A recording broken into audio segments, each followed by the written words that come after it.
сложился? Что? Прокомментируйте игру, как сложился сегодняшний матч по сравнению с прошлым провальным. Постарались играть строго в обороне, да. Вот, не делать глупых ошибок.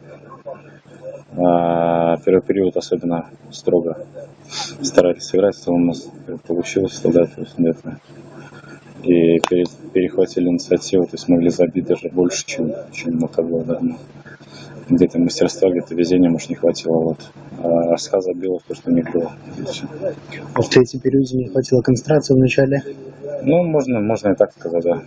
Можно так сказать.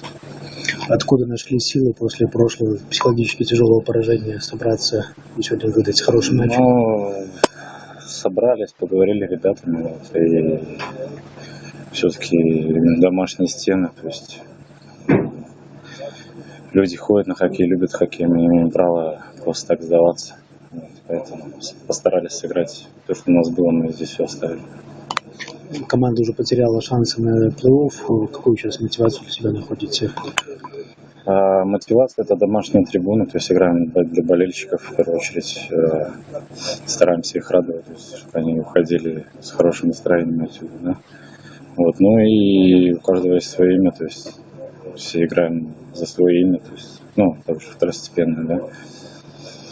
Вот, и, конечно, Беларусь готовится к чемпионату мира, потому что все кандидаты в сборную, все хотят туда попасть.